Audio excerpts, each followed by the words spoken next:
been 10 years since Shakespeare plays have been performed here at the Globe Theater at Odessa College. But starting next Friday, the magic of Shakespeare will finally come back to life right here on the stage. Some of the heavy rains have caused flooding in certain areas of Odessa. If you take a look, this is the area off 13th and Muskingum. Some of the flood waters are passing through here. Drivers have been avoiding the area. Some are passing through, but that is something to keep in mind. If you do see flooding like this, make sure you turn around, don't drown. And look at these flood waters as I'm standing right here. It's going a little bit above my ankles, so you can only imagine the severity of these heavy rains that are passing through the basin. Drilling anywhere in the Delaware Basin can be pretty costly. 1 acre can cost anywhere from $20,000 to $40,000. But some companies here are not only seeing that revenue, they're also seeing more job opportunities. This area off Rick in Illinois is where police say the man had pulled the woman over, where he went to the side of her car, and when she told him that she had a concealed handgun license, that was when he started patting her down and touching her inappropriately. All right, so here's a model of the Dream Chaser, which is about 30 feet long, and this is 1/4 the total length of the Space Shuttle orbiters.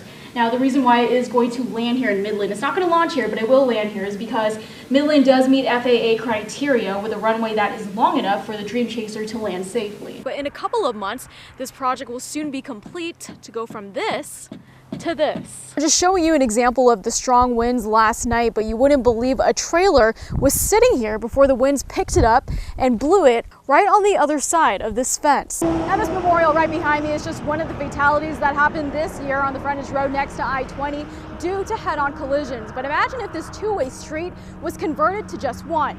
If you were 6 months behind on your child support payments, well, you probably weren't able to drive because according to this 15-page bill, you weren't able to renew your vehicle registration. The idea behind the blessing box is simple. First, you take non-perishable items and place them inside the box. It probably took you about 5 to 10 minutes to get the paperwork done for your mammogram.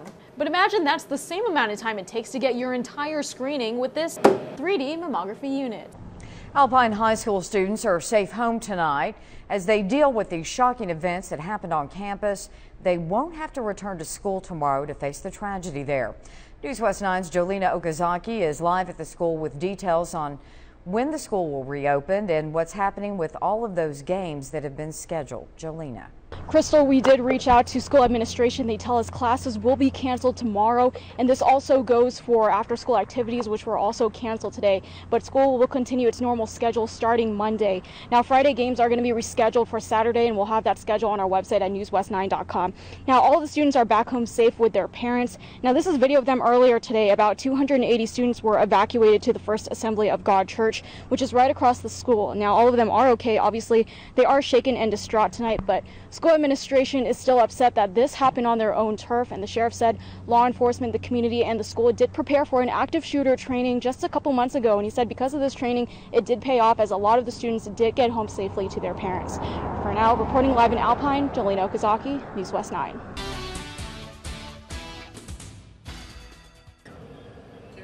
We're here in the area near Sunny Glen and Alpine where crews discovered skeletal remains yesterday, and the Brewster County Sheriff's Office has been monitoring the area for about 24 hours. Now, we've been here on scene for almost an hour, and crews are still slowly entering in and out of the scene. And today, the Alpine Police Department, DPS, Border Patrol, and Homeland Security will be assisting the Brewster County Sheriff's Office with this investigation. Right now, authorities are unable to confirm on whether the remains do belong to the missing Sul Ross student, Zuzu Verk.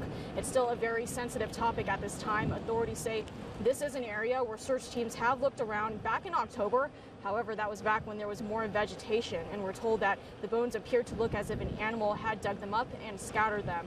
There's still many questions regarding if those remains may be linked with Zuzu's disappearance, but we have not received that confirmation yet. Sheriff Ronnie Dodson says the sheriff's office doesn't want to jeopardize the case, but at this time, Zuzu is the only reported missing person in Alpine. Clothing was found with the remains. However, authorities are not mentioning whether they belong to a male or female.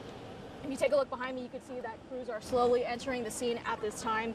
And now the Alpine Police Department, they say that the evidence collection and processing may take several days, and they will be sent to the University of North Texas, where we will receive an identification on the person as early as Monday or Tuesday. Now, once again, a candlelight vigil will be held here on the corner of Holland and 5th Street between 7 and 7:30. Now, Glenda says if you do plan to attend, make sure you bring a candle to honor Zuzu and her family. For now, reporting live in Alpine, Jolina Okazaki, News West 9.